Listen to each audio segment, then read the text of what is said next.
Niatnya tuh pingin jadi kayak Oke. hafiz gitu. Yaudah deh pengabdian deh gue jadi ustadz gitu kan. Dulu kan aku di pesantren. Oke, selanjutnya. Ayo masuk. Oh iya, silakan masuk. Dengan siapa? Ojan. Ojan. Oke. Ini Lihat. lamarannya Pak. Monggo silakan Ojan. Silakan duduk. Apa kabar Ojan? Baik, baik, baik. Baik. Ngelamar sebagai apa? Konten kreator. Content creator. Wah. Kayak dari kemarin banyak banget nih yang masuk ke kita content creator ya. Nama asli kamu tuh siapa Ojan kalau boleh tahu? Ahmad Fauzan nama aslinya.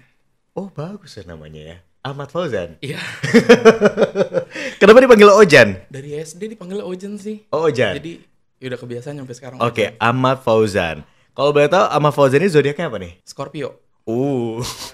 Tapi Oh. aku nggak percaya zodiak kan. Oh masa? Jadi sebelum kamu sebagai content creator kan saya lihat nih pengalaman kamu cukup banyak ya. Banyak nge-handle bikin konten-konten brand gitu ya. Sebelum itu kamu awal mulanya dari apa ya? Aku tuh dulu punya online shop di TikTok. Online shop di TikTok. Iya. Jualannya apa? Skincare, Just Tip Skincare Korea dulu.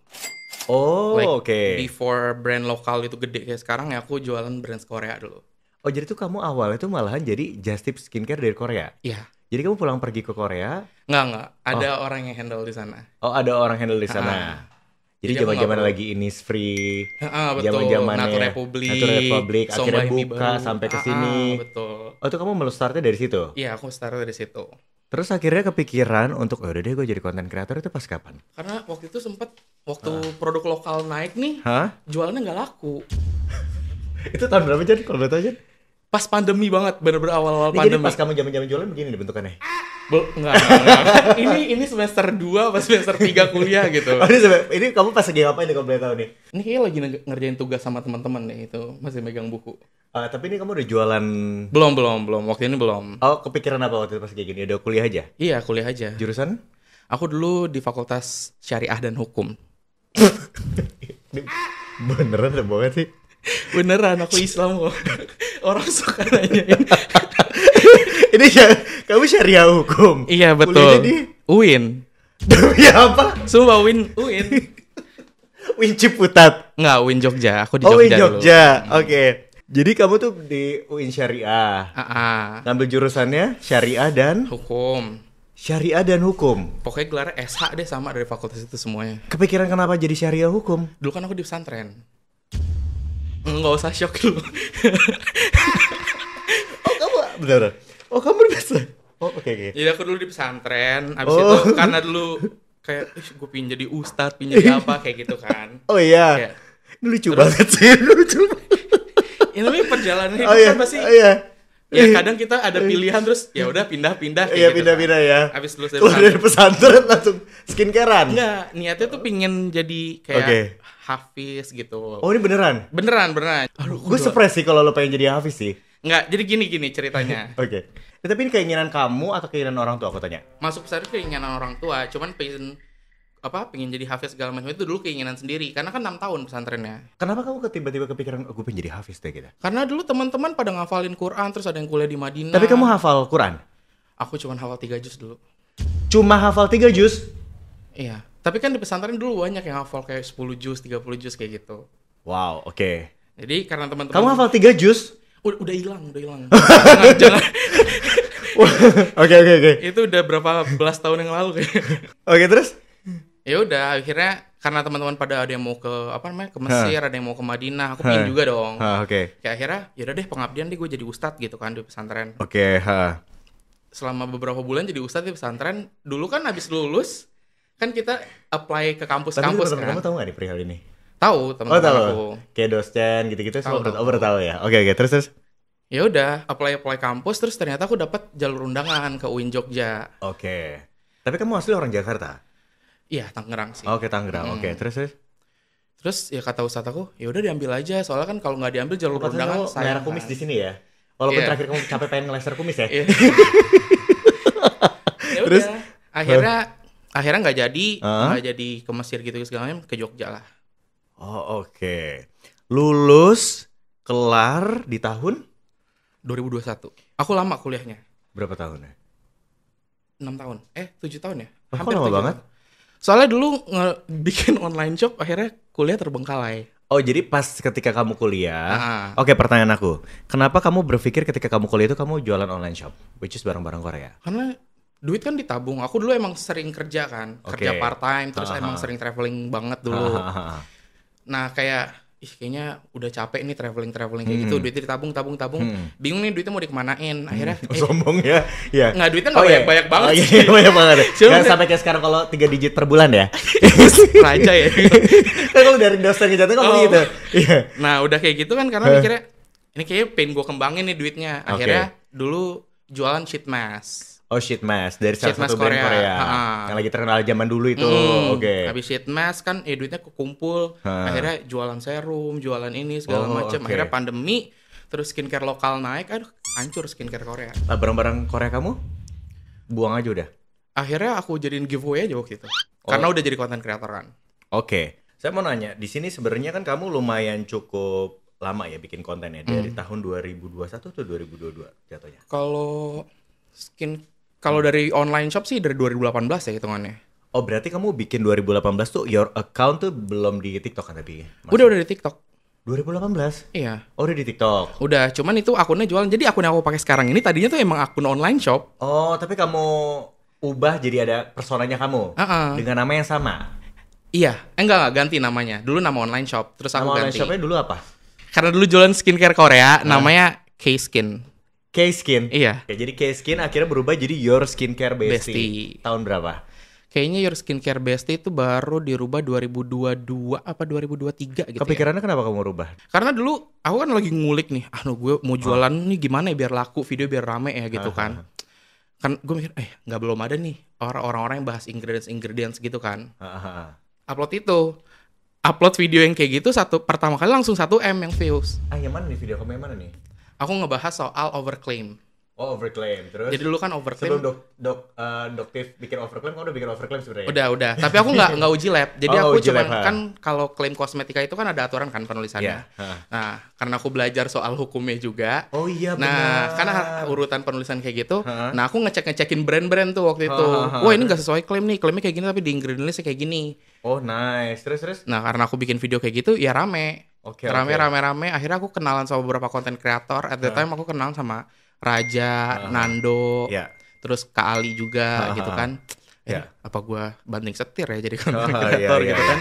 Akhirnya Kenalan itu pas lagi ada ketemu di sebuah event atau akhirnya? enggak, kita kenalan lewat DM TikTok aja. Oh, dan TikTok aja, oke. Dan terus akhirnya kamu decide untuk yaudah deh gue ganti nama aja jadi Iya, Your ganti Skincare nama jadi Your Skincare Bestie. Dan perjalanan kamu sebagai content creator, apa yang menurut kamu paling susah diterima sama orang?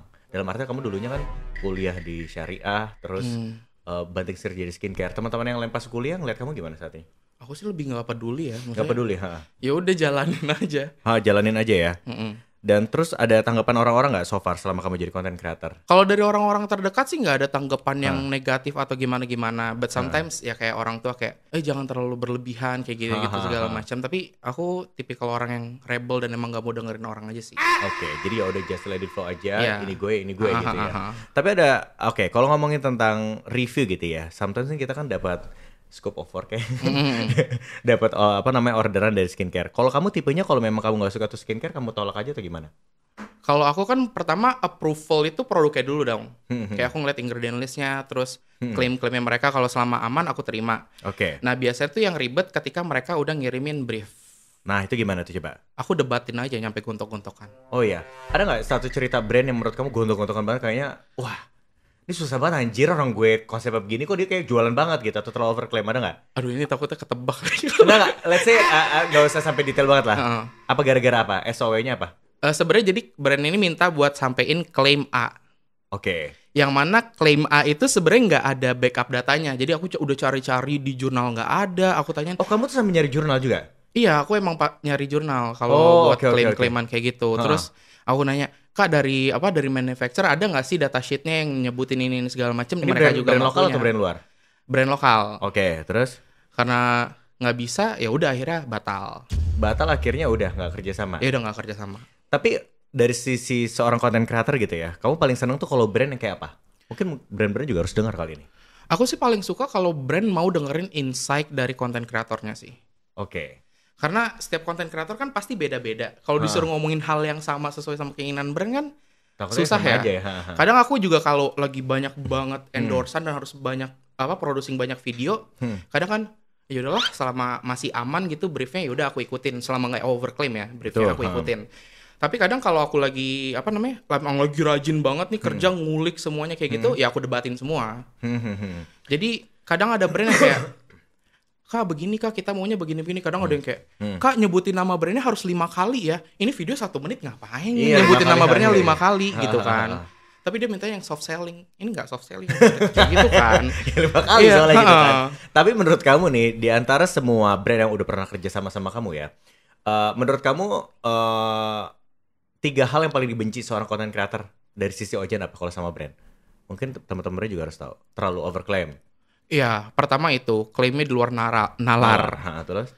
Kedua, nawar tapi nggak mau ngambil slot banyak. Nawar tapi nggak mau ngambil slot banyak. Oke, ketiga. Ini buat brand-brand ya. Aku nggak apa-apa ditawar. As long as ngambilnya banyak. Karena aku lebih suka ngambil dari satu brand. Tapi misalkan aku bahas brand itu terus sering gitu. Instead aku setiap hari ganti brand. Itu kan ngaruh banget kan buat trust ke orang-orang. Benar. Oke, yang satu lagi apa? Aku paling suka brand kalau inian sih kalau mereka mau dengerin insight aku. Insight kamu ya? Kadang abis dikirim brief, ada sih beberapa brand yang aku seneng banget kayak kadang mereka ngambil dikit pun aku ambil karena aku suka kerja sama mereka. Karena balik lagi ke personal mereka. Karena approach mereka ke kamu juga menarik. Iya, jadi kadang Kak kita ada briefnya kayak gini nih, tapi menurut Kak Ojan bagusnya gimana? Terus dia dengerin juga berarti ya? Oke. Menurut aku kayak audiens aku sukanya A, B, C, D, F, G. Oh yaudah gak apa aman bahas kayak gitu, kita nitip ini aja ya Kak, kayak gitu doang. Oke, tahan. Selama brand-brand yang kerja sama kamu terus ngedengerin kamu, efeknya resultnya gimana videonya? Biasanya videonya lebih bagus. Setuju. Tuh, ya dengerin ya para brand ya. Karena rata-rata memang ya kayak gitu sih ya. Ya karena kalau kita nyesuain kita kan, kita tahu nih audiens kita kayak gimana. Yes, benar. Ya kan. Dan akhirnya outputnya juga maksimal ya. Outputnya maksimal. Oke, Jan mau nanya, kamu sebagai skincare enthusiast gitu ya. Ada beberapa pertanyaan yang harus Ojan jawab. Produk dengan label organik selalu lebih aman dan lebih baik untuk kulit. Mitos atau fakta? Mitos. Kenapa tuh? Karena produk organik atau produk non organik semuanya sama-sama aman. Oke, asal nggak ada asal. Emang selama udah BPOM, selama udah ini asal ada BPOM ya. Itu semua udah aman sebenarnya. Oke. Jadi tergantung dengan ketentuan yang diberikan ya. Lebih ke orangnya sih kalau mau ngelihat organik atau yang non organik. Biasanya kan kalau skincare organik itu kan mostly pakai essential oil, pakai ekstrak tumbuhan yang mana dalam satu ekstrak atau komponen itu kan ada komponen-komponen yang lain. Betul. Ya kan. Nah, komponen-komponen yang lain itu biasanya kalau ekstrak-ekstrak sama essential oil tuh kurang rekomen buat kalian yang kulitnya sensitif, ya kan? Kadang di dalamnya ada fragrance komponen kayak gitu segala macam. Bukan nggak bisa, bisa. Jadi kayak ya takutnya aja nggak cocok. Oke, pertanyaan selanjutnya. Memakai banyak produk skincare dalam satu rutinitas akan memberikan hasil yang lebih cepat. Mitos atau fakta? Mitos. Karena nggak make sense. Jadi semua ada prosesnya. Ya maksudnya kalau misalkan kita ngeliat ke clinical trial yang ada kan selama 12 minggu gitu, dia pakai bahan aktif A, palingan dibarengin sama sunscreen sama pelembab gitu, atau cuma sunscreen sama ingredients A di dalam bentuk pelembab atau krim. Ya udah itu doang. Itu pun ngasih hasil yang lumayan signifikan kan. Oke, karena ada bahan aktifnya. Karena ada bahan aktifnya, jadi nggak usah mikir 10 step skincare rutin deh kalau apalagi kalau orangnya masih baru awal nyoba skincare kan. Oke, pertanyaan selanjutnya. Sunscreen hanya diperlukan di siang hari saat cuaca cerah. Mitos atau fakta? Mitos juga. Kenapa? Yang nentuin kita perlu pakai sunscreen atau enggak bukan karena ada matahari, bukan karena siang cerah atau enggak ya, tapi UV indexnya. Oh, UV index. Jadi selama UV indexnya di bawah 3, ya feel free untuk tidak menggunakan sunscreen. Tapi di atas 3, taunya di atas 3 atau enggak dari mana? Lihat aja di handphone kan ada. Oh gitu aja, ngeceknya di situ aja. Jadi inget ya, berapa tadi? UV index 3. Kalau di bawah 3 ya udahlah, nggak apa-apa nggak pakai sunscreen gitu. Tapi kalau di atas 3 ya pakai lah. Oke, pertanyaan selanjutnya. Kulit berminyak tidak perlu moisturizer. Mitos atau fakta? Nah ini di antara mitos dan fakta sih. Kenapa tuh? Karena ada penelitian yang bilang ketika orang dipakai moisturizer itu jumlah minyaknya itu jadi normal. Tapi kalau kita ngeliat di masyarakat nih ada orang pakai yang berminyak pakai moisturizer tambah berminyak. Ada yang sebaliknya juga gitu. Jadi kalau menurut aku ya trial and error aja lah sendiri. Dicek aja gitu. Dicek aja sendiri. Oke. Scrub wajah dengan butiran kasar baik untuk eksfoliasi. Mitos atau fakta? Bisa mitos, bisa fakta. Kalau dipakai di muka, apalagi setiap hari, itu jadi disaster. Tapi kalau dipakai di muka ya mungkin seminggu sekali gitu, di badan seminggu 1-2 kali, itu sebenarnya oke-oke aja. Jadi butiran kasar atau enggaknya itu depends on. Iya, depends on juga, tergantung kulit orang kan kulitnya. Apalagi kalau cewek biasanya kan kulitnya lebih tipis dibanding cowok kan. Lebih resiko kalau buat cewek biasanya pakai scrub yang kasar kayak gitu. Oke, berarti harus lebih gentle kali ya. Iya. Oke, Jan, terima kasih banyak. Ini tadi saya udah ngeliat interviewnya, pengalaman kerjanya. Semoga kamu bisa bergabung di perusahaan kami. Nanti saya akan kabari 1x24 jam. Ini buat gaji berapa, Pak? Buat gaji terserah kamu mau gaji berapa kira-kira. Mau 3 digit sih. Oh, wow. Ya jadi content creator di luar aja deh kamu deh. Makasih banyak. Ya udah kalau gitu saya nggak jadi kerja ya, Pak.